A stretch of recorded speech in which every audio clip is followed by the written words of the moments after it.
welcome to Shrubby Buddies Podcast, where we talk all things horticulture right from the heart of Zone 6B.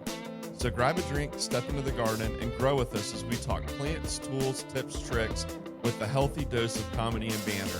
Whether you're crushing into the landscape or just trying to keep the one plant alive, we've got you covered. And as always, love you harder plus 2.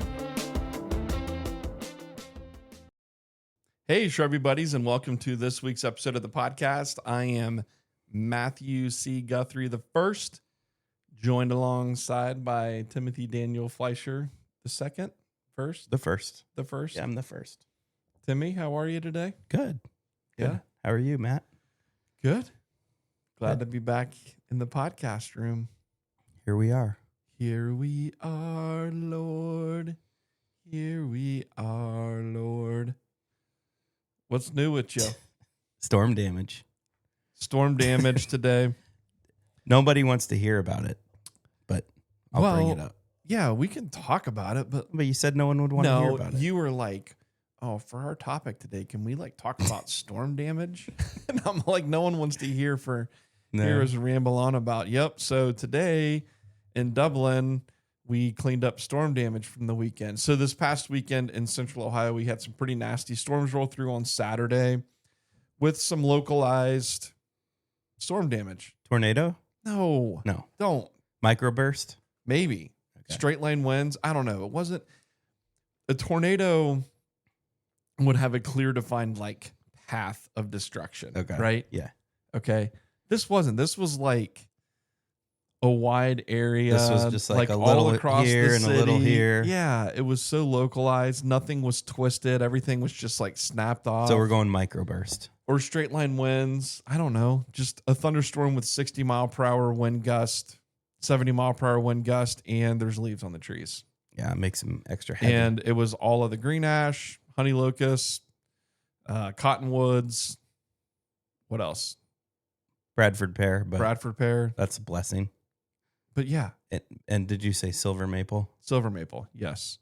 So, surprise, Yeah. Does that shock you? No. And black locust. Yeah. So. Very few oaks. Nope. Very few maples other than silver. Right. Okay. No lindens. Storm damage. Yeah, storm damage. So we spent the day cutting and chipping. Yeah. Cutting and chipping maybe, storm damage. Maybe even a little bit more tomorrow. Who knows? Well, Who knows what we'll find? We won't be doing any chipping because our chipper is taken tomorrow. By whom? By the streets department. Oh, because they have. So they're apparently trying to knock out all of the requests for chip piles out in front of people's homes. Yes. So Dublin provides a chipper service. Mm-hmm. And so residents can put their brush and their branches and, things like that need chipped out at the curb. And then Dublin comes around and chips that. Yeah. Which is pretty cool because there's not a whole ton of communities that have that. Where I live, we don't even have leaf pickup. Yeah. Let alone chipper service, which yeah. There's been a couple projects at my house where we would love to have chipper service, but for sure don't have it. So it's pretty cool. It's a pretty cool perk to living in Dublin for sure. Yeah. We got probably a half dozen chipper trucks that can go out tomorrow and chip stuff away. Mm-hmm. So yeah, so we won't have a chipper truck. So okay. So it may be maybe just cutting and staging for when we get a chipper back. Yeah. But okay. All right. I won't be here later this week because I'm going back up to the cabin with Storm Taylor damage. and Addie, and we are chilling. This is Addie's vacation, summer vacation for her. She is all about wanting to fish. So, we got to stop at Hillbilly Land on the way up and pick up a bunch of fishing lures to add to the tackle box. You got her. Make sure you pick up some topwater stuff. We have some. And you get her out there at dusk. Or, will she be up at dawn? She said she wants to go because they'll early in the smack them morning, at dawn too. Yeah. But there is nothing more exhilarating when bass fishing than getting a hit on top water at dusk. You're preaching to the choir, but yeah. So we're gonna go up and do a little fishing, do a little relaxing, Probably do a little rock hounding on the beach. Eat some Little meat sticks. swimming, little meat sticks. Go to Shorts Brewing and have some good beers and local fare. Very good. So yeah, it'll be nice. We're up there for like 5 days, I think. Nice. So it'll be a good trip, but any chipping that needs done later in the week, sayonara. You won't suckers. be there. Yeah, I won't be there. You won't be there. But what else? Other than that, the rain was good this weekend. Yeah, he's got a couple inches of rain. It was good to get some things watered.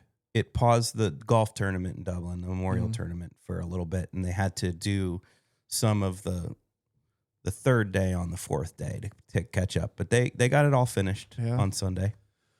So yeah. What else? That was cool. We've been busy. Yeah, it's fun working in Dublin during that week. Like, even though it's like a little bit stressful and busy because you have to put out some fires here and there. It's cool. It's cool seeing all these people come in and that are there to see the golf, and it's a very prestigious it's tournament. Jack's tournament, bro. So that's fun. I'm actually sad it's over. If you follow us on the social medias, you saw Tim and I got a chance to meet Tagala, golfer. I forget his first name, but he's our boy now. We got a picture with him. He's our boy. He's officially our boy. He's our boy now. Yep. We follow him on social media. Yeah, cool dude. So that was nice. Had a nice day at the tournament last week for the Pro-Am. Who were the celebrities that were on hand for that? Peyton Manning, Rob Lowe, Chris Pratt, Andre Iguodala. There was another NBA player, I forget who. Jake Diebler, men's basketball coach at Ohio State. Didn't you say Steve Young? Yeah, I heard Steve Young was there. I didn't see him. Okay, yeah. So, there were some celebs on the course for the day, so that was cool. It was. To see some of them. I think Peyton's always there. Seems Peyton like is there. Yeah, because I think that he's tied in with the sponsorship. Yeah. So it's one of his deals. Cool. But yeah, I think they all enjoy it. It seems like the same people keep coming back. I mean, they're not going to, they don't have to be there. They could say no. Yeah, they could easily say no. Yeah. So they must enjoy playing Jack's course. Yeah. So been busy getting some spring stuff wrapped up. I still have a little bit left to plant, but not a lot. I know. It seems like this spring has been like, everything's been delayed, and there's still things to do that you would have usually had wrapped up. Yeah. And we did have that big project with like the mural of flowers, the mosaic of flowers. Yeah. Commemorating the 50th anniversary of that golf tournament. And I mean, now the tournament's over. So, but that, and that set us back probably close to a week when it's all said and done. It did. It sets you back almost a week. And it did. And what's crazy is the tournament's over. So like, I mean, it's still there saying like, hey, 50 years, but like it's the tournament's over. So sayonara. Yeah. But now we still got to keep it watered and weeded and stuff. But it'll be all right. Yeah, it'll be good. We're going to do a permanent install next year. Are we? Yeah, all right, dude. All right. Already brainstorming all of this. Okay. So I know you are. Speaking of plantings, what are you digging on right now, dude? Like what plants in Timmy's mind are you just saying, damn, like maybe it's one that you're always talking about, or maybe it's something new that you're like surprised by, or something new that you're trying out. But what are you digging on right now? I'll tell you, it's been the year of the thalictrum for me. Okay. Yeah, fair enough. Meadow rue. Fair enough. And it's funny, some years ago when we were in Asheville a few for the years PPA back. conference, we were hanging with John Greenlee, who is well, you can explain his role he's in California, right? Yes, Santa Barbara, California, I believe. John Greenlee he's like the grass guru. I mean, I think we actually ornamental grass guru. Do we have? Yeah, right here, the Encyclopedia of Ornamental Grasses. That's John Greenlee book. That's a John Greenlee book there, and we got Walter White, compliments of Timothy Guthrie, my older brother. So Walter White's chilling with us today. And so just going back to my story, we were touring a private residence there on like a mountainside, on a hillside. Yeah. And I don't know, we just buddied up with John Greenlee. Like Hey, he's a goofy dude. He's a funny guy. We're funny guys here and there. And I just think we had a connection. And so we were walking around with him a little, and there was some metaroo, some thalictrum, and he pointed at it and said, thalictrums are going to be big. Like this is, keep an eye on those. Yeah, I just remember him saying like, you need to be planting thalictrums if you aren't already. Thalictrums. And I wasn't. Yeah. But it just, doesn't it seem like they just out of nowhere? He did say that. We grew some from bare root. Excuse me. And then it seems like, now there's like, you're seeing more cultivars of thalictrum drop, like, what's the one? Black stockings? Black stockings. There's cotton candy. Yeah, but it's like, and maybe these cultivars had been around, but they're definitely like, you're seeing them now. They're gaining popularity for sure, because you're seeing them at places, some of the retail centers that you haven't seen them at before. Yeah, Dutch Mill. Yeah. Yeah. So, yeah, but you're right. John Greenlee's the one that kind of turned us onto those. You particularly, really. I do. And, we have a lot of native thalictrums growing in natural areas that, I always like to look at, but I've never really thought about it as a landscape plant. But they've bred some of the hideout of these, because some of the ones you might come across are like 5-6 feet tall. They're just very big plants. And so they're getting down in that more like 3 to 4 foot range. And then, you and I both are a sucker for dark stems, and that black stockings has a really nice pink flower, like a pom-pom, like a fuzzy pom-pom type flower with dark purple stems. And then that really delicate foliage. Yeah. And it's a unique plant, that it's not really a shade plant, and it's not really a sun plant. It's kind of like a partial plant, like an edge of the woods. Yeah. So it can kind of like fit a niche that, you might need something for. You have height in the partial sun. If you want height in the partial sun, it's a great little plant. Yeah. No, I really dig on them. Cotton candy is another cultivar that we've been using. And then do you remember the white cultivar that? Is it just cotton ball? Yeah, cotton ball. Or cotton or something? Yeah. I think it's cotton ball. Yeah. Yeah. So thalictrums. Yeah. You are digging on them. I've got plans to use some here at the house in a couple areas. Yeah, so do we. We have this empty spot in our front garden that we've recently redone. And Megan keeps saying, what are we going to put there? And I keep telling her, like, really like to throw some thalictrums in there, but everybody sold out of them. So. Yeah. Yeah, the black stockings went like, boom, right now. Yeah. And that's the one we want. So, anywho. Black stockings. What am I digging on? What are you digging on? What am I digging on? Golly. I don't know that I have some crazy. Did you just drop the golly? Golly. Actually, yes. You know what I am digging on? What? I am digging on Brent Horvath introduction. Surprise, surprise. Midnight Oil Monarda. And it's like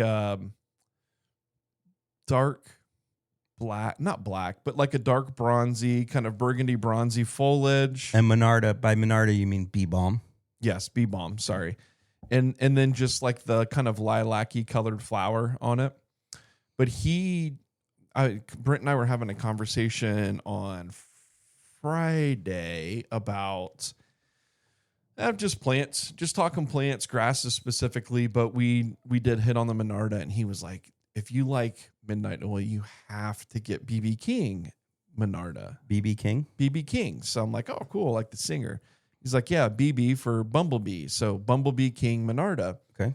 And he said it's a pollinator magnet, but it's very similar, a little bit more hybrid vigor to the plant than Midnight Oil. So 24 inches tall, a little bit more of an upright Monarda. And what about the flower color? Flower is like a fuchsia kind of pink. So a brighter pink. A brighter pink. Is this in the wild, or is this something very new? This is new. So it's a PPAF plant. So it's still pending. It's still patent pending. So yeah, I'm gonna order a tray of that. But he, I don't know why. I love those Monardas, and I like them because they're not these big, tall Monardas that are seeding all over the place and stuff. So they still fit into the landscape nice, but they're not these little meatball Monardas either. That I know that you. look You like don't like the meatball Monardas. that look like a little basketball with flowers on it, And I don't know. They still have like a little bit of an airy feel to them, a little bit of movement to them, real pretty foliage that just shines with those bright flowers. And another thing, Monardas. Again, I'm not going to use the word deer proof or something, but typically, because they have that spicy herbal flavor to them, they tend not to get eaten down. Yeah. So, but again, not deer proof, but yeah. So, move your mic a little bit closer to your mouth. There you go. You were telling me I was too close. Well, now I'm too far away. No, you're good now. Okay. All right. Yeah, so the Monarda, you're right, deer proof because it does have that spicy smell to it, and not deer proof, deer resistant. But that brings me back to a video I posted on TikTok, where I was asking for people's thoughts on something I noticed at the greenhouse a couple weekends ago, and that was hydrangea paniculata. And Proven Winners is stamping deer. Literally, it says deer proof. Boom, stamped on the side of this pot with like antlers. It's like this whole logo. And then underneath it in smaller print, it's something like after trials and something or other at the universities. And I don't know what university and trial gardens, these plants have shown, high resistance to deer browse or something, something along those lines. And I'm thinking to myself, are you shitting me? Like high resistance and deer proof are two different things. And also Panicle hydrangea is one of the first things the deer go for. That's what I'm saying. So, and it wasn't like it was just one cultivar. I think I showed a picture in the video of one particular cultivar, but it was literally every single PW panicled hydrangea that we had out there that had that on that. I mean, we do carry some that are like the first editions hydrangeas, but anything that was PW. And I was just thinking to myself, like, this is bogus. Like, because somebody's going to come in there and not know what they're doing. Seems very misleading. And they're going to see deer proof hydrangea and grab it and take it home and plant it in the deer and just kill it. I'm thinking to myself, someone in Dublin. Yeah. Done, do you know how many deer I saw today? Was 6, 7? Yeah. Double that. Double that. No, that seems strange to me. Yeah.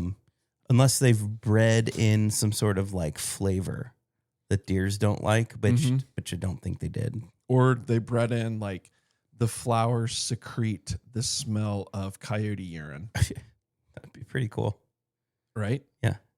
That'd be pretty cool. Or rotten eggs. Because that's like when you buy like the product that you spray that keeps a deer off, there's a component of urine in there, right? There are some. A lot of what I'm seeing now, though, they're using that like the emulsified egg, and garlic, and some different oils. I think the oils have some smell to them, but it helps everything stick to the leaf of the plant. But it's just like rotten eggs and garlic. Like, doesn't that just sound horrible? And the thing about it is, I don't use products like that. I don't have anything against them. It's just two things. I don't want to spray those products. Like when another department at our city of Dublin's mixing that down at the water, it just reeks, first of all. And I don't want to walk into the garden smelling that. And second of all, that's just a lot of work. For us, to spray, and maybe if you have a small garden or if there's one certain plant you're trying to protect, but, just in the whole grand scheme of things. And some of these now I'm reading, they're saying like good for 30 days or 60 days. And I'm like, until you get 2 inches of rain. Right. I'm having to reapply some of these products are making some pretty bold claims because I've never had any luck with that. You have to reapply that stuff after a heavy rain. But going back to, because you're talking about forestry at Dublin, and they mix that stuff and they use it on a couple of their annual gardens. But is that what they use it for? Yeah. I didn't know if they used it for deer rub. No, they spray it a perimeter around some of their annual gardens. But who was it? Somebody, it's Mike Sturts. had like 3 or 4 gallons of that stuff mixed up in his truck. No. And it spilled. No. Or maybe it was Jeff. No. Yeah, and it spilled inside the truck. No. Mm-hmm. And it was like squirting all inside the truck from the sprayer. Yeah. That's rotten. Dude, horrible. That sucks. I didn't know that. No, I don't remember that. Yeah. All right, back on track. Monarda. That's one that I've been digging on. Midnight Oil, Monarda. Midnight Oil. I said Namarda. Monarda. BB King, Bumblebee King is next up on the docket. So that's one that I'm looking forward to getting from Brent and getting in the ground.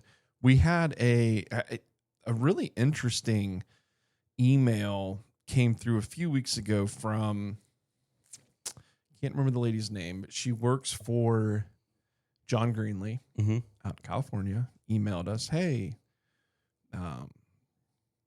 Brent Horvath from Intrinsic Perennials sent us this nursery management magazine that you guys were in. And we saw your article.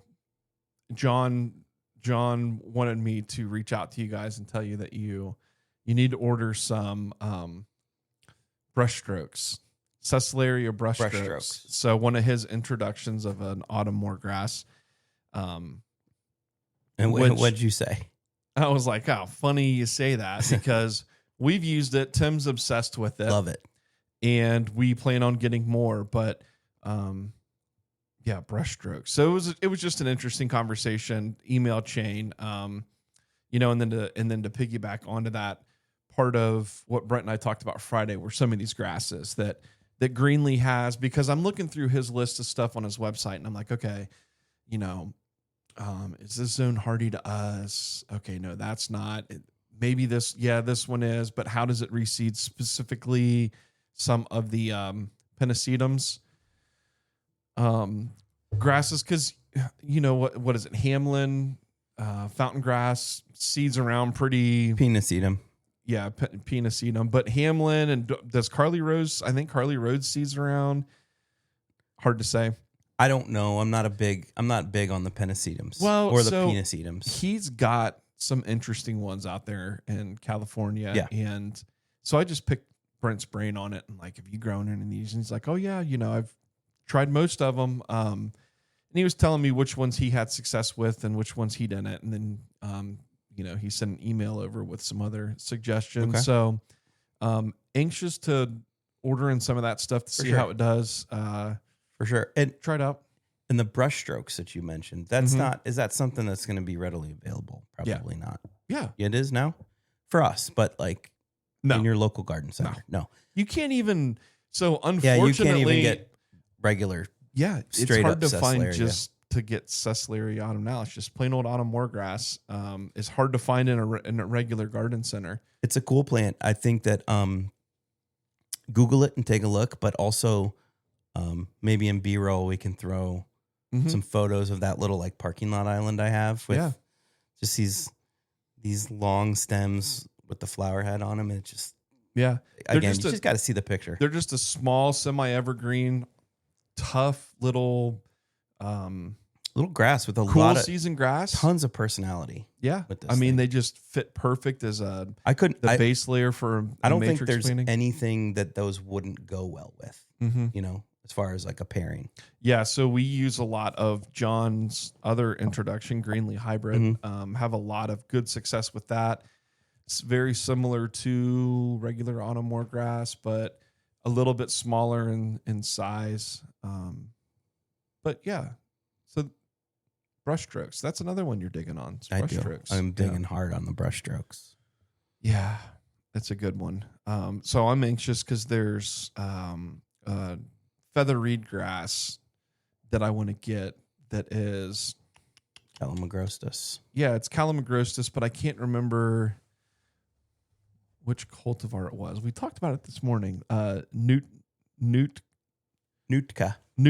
Yeah, Nootka. So it's like Nootka. It's like this kind of round shaped Calamagrostis. So Carl Forster, you see the flowers sit up straight above it. Carl Forster's like an exclamation point. Yeah, this one kind of has the flowers all around it, but I mean, it's a stout little plant, 18 to 24 inches tall by 24 inches wide. Nootka. Could be a cool little plant. And then there's similar to Nootka, is one, I think it's called the King, maybe. And it's just a much larger version of Nootka. Yeah. I like to say Nootka. I know. Nootka. So those are going to be some that I try for sure. Okay. All right. Yeah. Oh, I got another one I'm digging on. What? And I've said it before, but Spigelia. Oh, yeah. They're banging right now, too. Yeah. If Spidgies is something you should be able to find. And if you don't have Spidgies in your garden, what are you even doing? Second of all, I got a lot of points to make on this one. It will be perennial plant of the year in coming years, guaranteed. It's very, very versatile. Okay. Full sun, full shade, and everything in between. I believe you. Okay. Dry, pretty wet. Doesn't really matter. It's a tough ass plant. Yeah. Native. It's a native plant to the eastern U.S., so not right here in Ohio, but just a really cool fire engine red flowers with the yellow throats, and I've said it before, but it's one of those plants that reseeds in my garden, and I'm happy to let it do so. I'm just happy to see little, Brendan and I were talking about Spidgies, I don't know, last week. I had the new Walters Gardens catalog sitting on the table in the cage. I was flipping through it.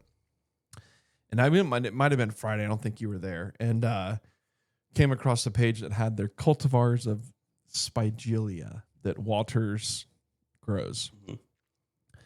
And I'm looking at it, and I love the plant.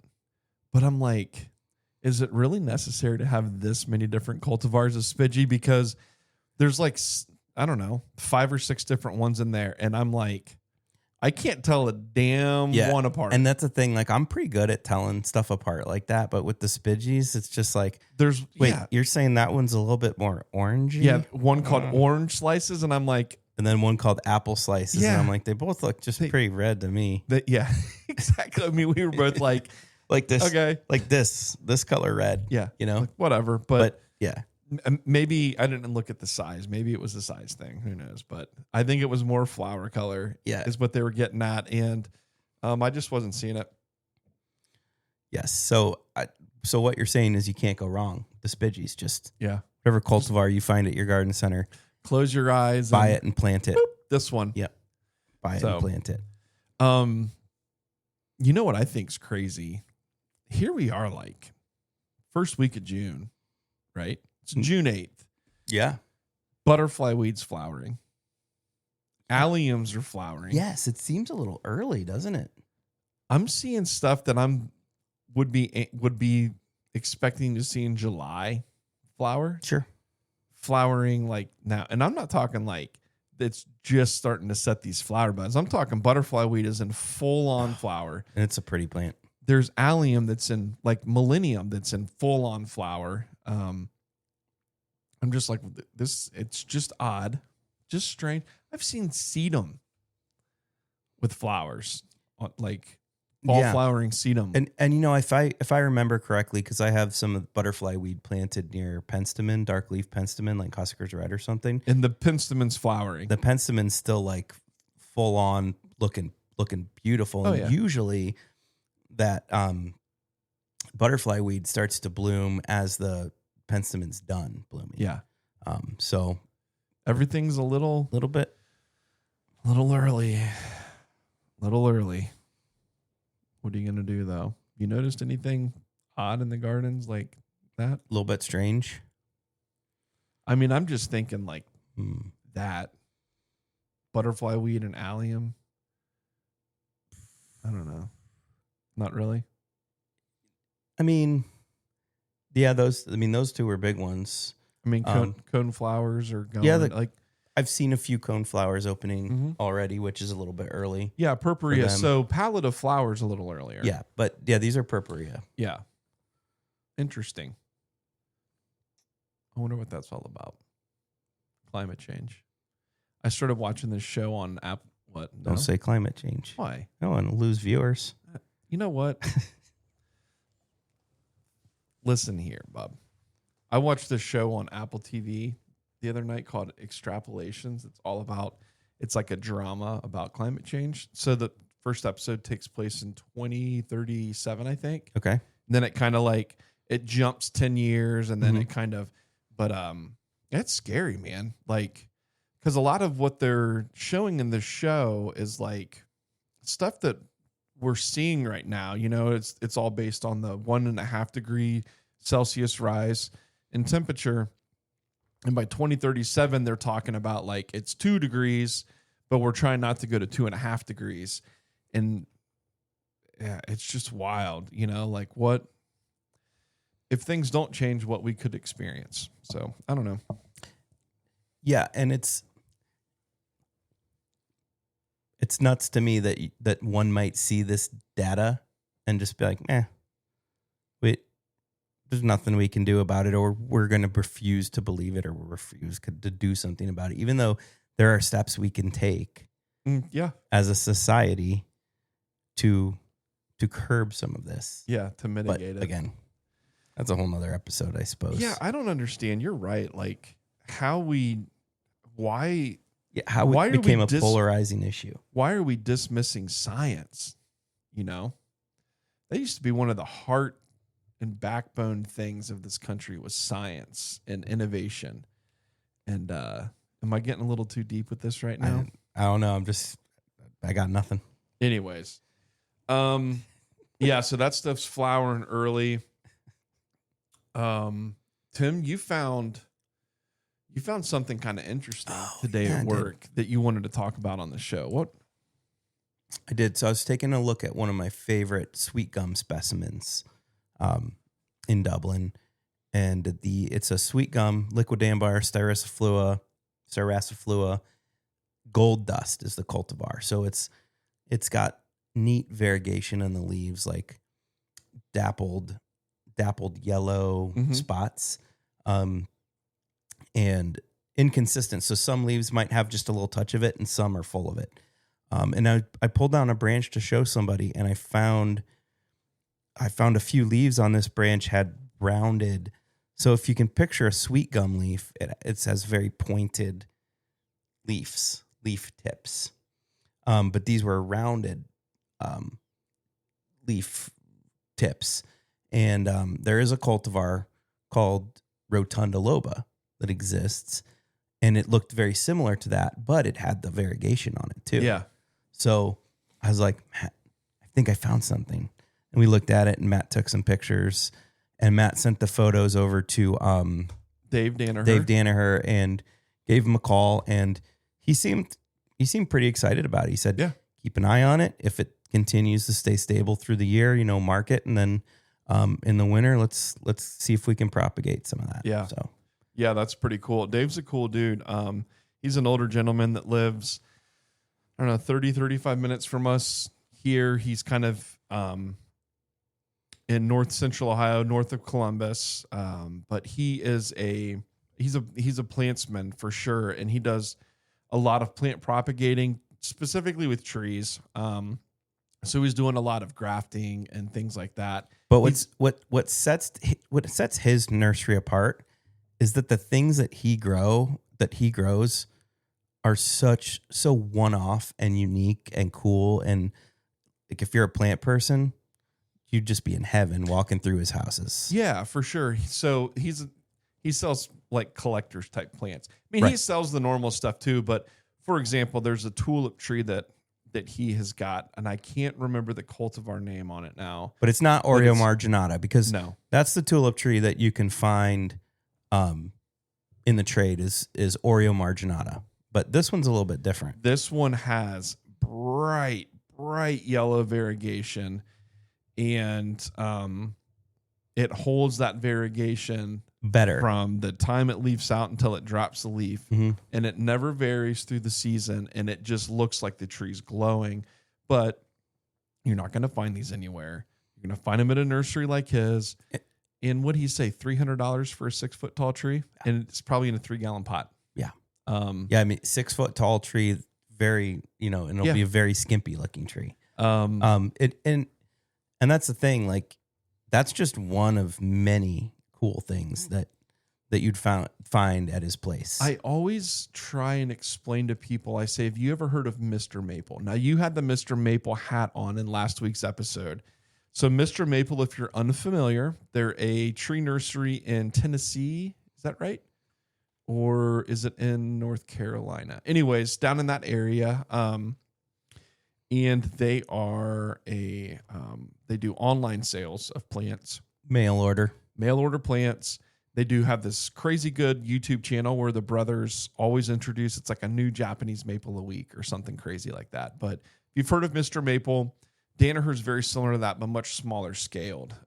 Yes. He's not sitting on acres of hoop houses full of plants. You know, he's probably got an acre of hoop houses.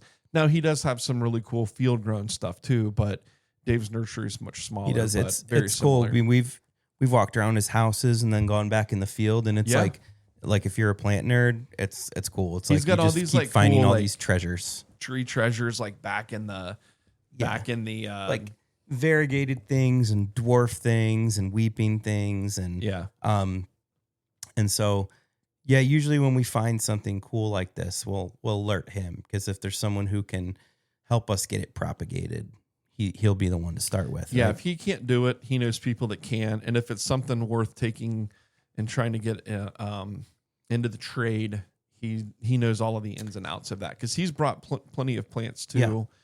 You know, plants that are used in the landscape today. So and you know what? It just dawned on me. He's got that really cool ginkgo, the one that Kyle bought. What's the cultivar on that? Survivor. Yeah. You want to tell us about that? Yeah. I think we've talked about it before, but if not, no, it doesn't matter. I'll tell the story again. So he's got this really cool, a little short creeping ginkgo biloba called Survivor. And we're like, what's this? So ginkgos are the big thing right now. So we're like, what's the story with this ginkgo, Dave? And he's like, this is a cool one. And I think I don't know if it was a group of plant collectors or if it was a plant collector was on a trip, but they were over in Ukraine and they visited Chernobyl, like ground zero, you know, where the disaster happened. And there was a ginkgo tree there that survived the nuclear meltdown. Everything else pretty much hosed, you know.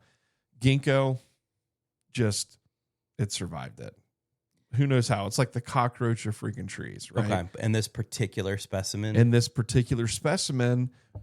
After it was a normal ginkgo biloba, after the meltdown, started to push out all of these funky mutated branches on it, that were just twisty and like crawly. It wasn't normal. So they took cuttings, brought them back to the States, propagated it, and now we have Survivor because it survived. That's how it got the name. It survived the Chernobyl meltdown. Yeah, so now every one of these plants is like a clone, a genetic clone of that tree. This one tree. Yeah, really cool. But he's got some really cool variegated ginkgos. We're going on a big Danaher rant right now, which is fine. If you're in Central Ohio, go to their website, Danaher Nursery, and check out their store hours. They're open on the weekends. Their nursery is, but Dave's an older guy. From what I can tell and think, he's still in good health, but I think him and his wife are kind of wanting to at some point hang this up and enjoy life, traveling and spending time with the grandkids and stuff. So I don't know how much longer, every year he says this is his last year, but I have heard him say that to you. He's said that many a times, but at one of these times, I think he's going to hit it right on the head, and it will be. He said he'll probably continue to do a little propagating, but as far as like having a nursery you could come and buy plant stock from, he would not. Should we quit our jobs and buy his place? Well, it sounds like he may already have some buyers lined up. Okay. If he was to sell a couple of guys locally in Plain City area that would come in and buy all of his stock. So I think they're trying to start up a little nursery too. So, but yeah, check it out. Danaher Nursery. He's got it all. Magnolias, if you're a Japanese maple person, he's probably got 150 or 200 different varieties of Japanese maple on the farm. Lots of good magnolias, dogwoods, any kind of conifer, funky conifer you could think of, he's got. So yeah, be worth it. So you got to pee? Yeah. You need to go pee? May I quick? step out? Yeah, that's fine. Do you want me to keep talking or do you want me to pause it? Whatever. Surprise me. All right. Sorry about that. Timmy, you feel better? I do. Okay, good. I do. So yeah, Danaher Nursery. We won't talk much more on that, so check them out. But Tim, while you were away briefly there, I thought of a couple more plants that I'm digging right now, and it's nothing like crazy and unusual, but Blackhawks, big blue stem, just every year. I like it more. Which was and more. a recent perennial plant of the year. It was. They're looking so good right now. They've really like turned it on. So that's a really good one. And also what I like about those is how much more is still to come. Yeah. I mean, because they still have so much growth to put on. Oh yeah. Yeah. But they're like really coming alive. Sure. And then the other one too, that we started using a few years back that I love more and more every year is plum drops, Sanguisorba plum drops. Sanguisorba. That's a really, really cool, what is that? A bonnet? Burnett. Yeah. Sorry. Is Burnett. the common name. So Sanguisorba plum drops. Yep. Is a really good one. That's another Brent Horvath introduction. It is. Isn't it not? Yeah, it is. But just a tough plant, dude. Really cool. Yeah. So I've been planting it everywhere. Just like, and these perennial plantings, I just kind of put it in the gaps and like, let's see what you can do, baby. Even the foliage is low. Like it's not some big tall foliage. It hides in there. But the foliage is attractive. Beautiful. Yeah, it's beautiful. So very, very airy and light. Kind of reminds me of like mimosa plant. Oh, sure. Sensitive plant. Absolutely. So for sure. There was another one plant that you've been digging on that I ordered a bunch of that just came in for you. When I was giving the toilet a golden shower, I was thinking of golden needles. Okay. Sporobolus golden needles. AKA prairie drop seed. seed. And this is just like a bright chartreuse, not variegated, just a bright chartreuse prairie drop seed. Yeah. And very similar looking to Everlow Carex. Sure, but a full sun situation and just like I think once it's established it's going to be a lot tougher than that Everlow Carex. No, for sure. I'm just talking color. Sure. Very similar. Similar. So just imagine a prairie drop seed, but with like a chartreuse color. Very cool. Like you could totally use it. You could totally use it in mass as like your base layer, or you could just throw pops of it in the garden too. Like a couple different ways you could use it. So I like mass personally. Yeah. Well, I'm using it in mass down in like a distant area. It's kind of an area in one of my parks to draw your eyes in. Like, look at that brightness over there. Let's go towards that. So that's where I'm going to use it. Okay. So I feel like we have got to figure out how to hook up a Zoom call to this thing. I got some homework to do because we got to get Brent on here, dude. Yeah, we do. Like, we need to pick that dude's brain. Yeah. I mean, we talked a lot about his plants today, and he's not giving us anything to do that. No. He just has some really cool plants. I mean, he does. And even a lot of introductions that you see every day at pretty much every nursery. Sure. I mean, sure. Blackhawks, big blue stem. It's all over the place. American Gold Rush Rebecca. Yeah. All over the place. It's a brand introduction. Those are two very big ones. Yeah, those are two big ones. We used a lot of I don't know how popular it is, but we used a lot of the Pillow Talk sedum last year too. Well, he's had some good sedums come out. He's had some really good, I think one of the books back here somewhere, I think back here behind me, I have one of his books that's sedums, is the title. What else? GMs. He's put out some good GMs. Okay. Grasses. Oh, what's that one? He's got that one GM that's fucking beautiful. Mai Tai.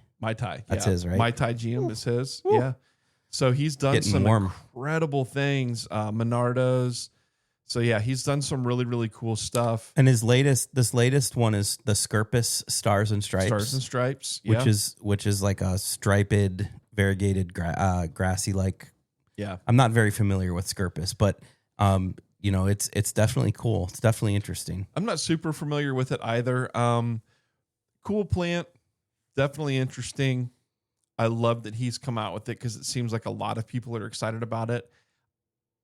Right now, where I'm at in my life, it's not for me. You haven't fallen in love with it. I haven't fallen in love with that one yet.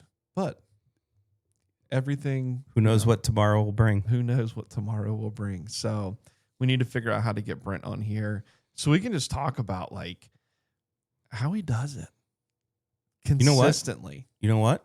Maybe we should dial up a PPA interview. Okay. I don't hate that idea. The only issue I have with that is how are we going to bring a whole podcast recording studio with us? Unless we just did one camera and like some wireless mics. Yeah. Simplify it. Hey, we'll pull it off.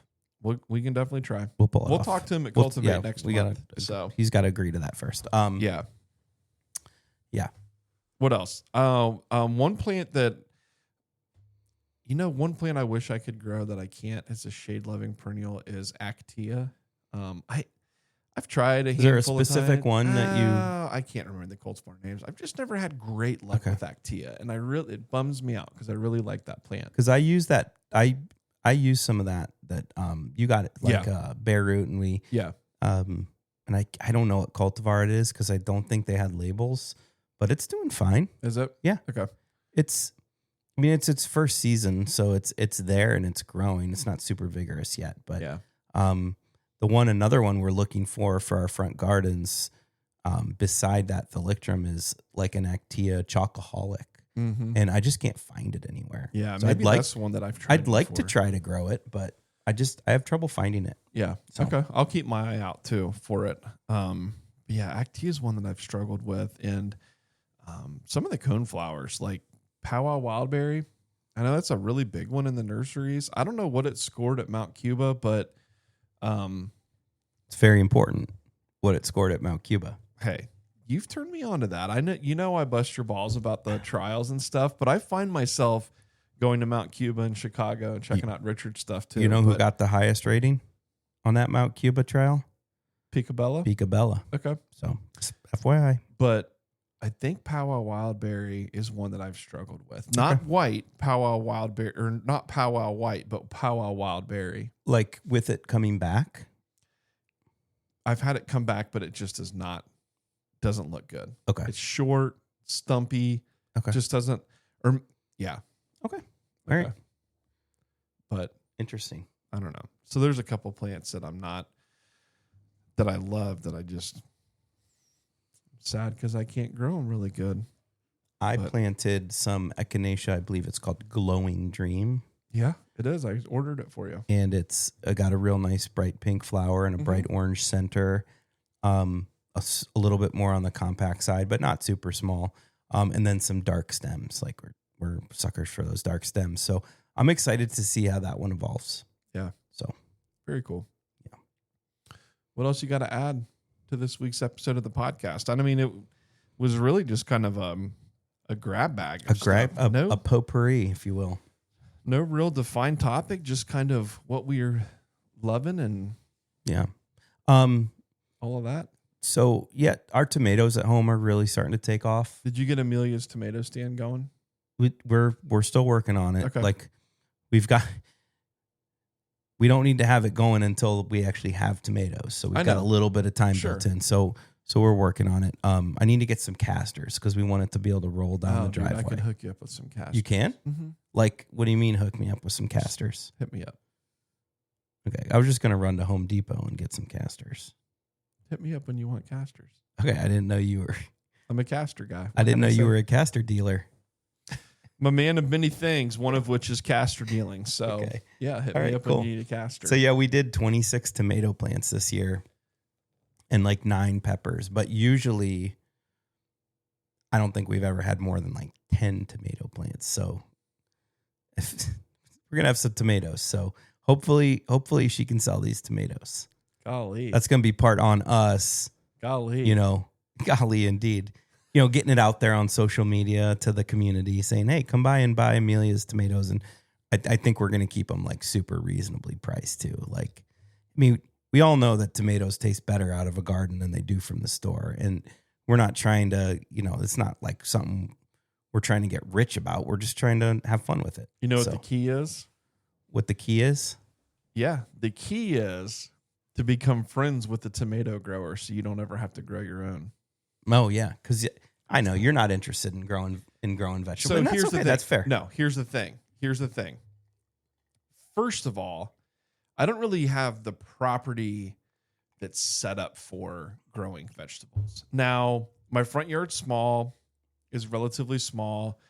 I could grow things in the front landscape. I don't want to do that. I don't want to grow vegetables in my front landscape. Okay. I love the idea of it. The HOA would have your ass if you were growing vegetables in the front yard. But they would have your ass. But I think it's great what Brie Arthur does. Sure. Fantastic. And I think it's a great idea for people to do. I personally don't want to grow in landscape with vegetables. And my backyard's all shade. It is. Second, some years ago, I rented a house here in town. We were on a very large lot in town, but it was all set in the backyard. And I kept a probably 15 by 20-ish foot garden. Okay. Did that for 3 or 4 years. And then also when I worked at the horse farm part-time, we had like a 1/4 acre vegetable garden up there. So you had a 1/4 acre for your quarter horse? Yeah.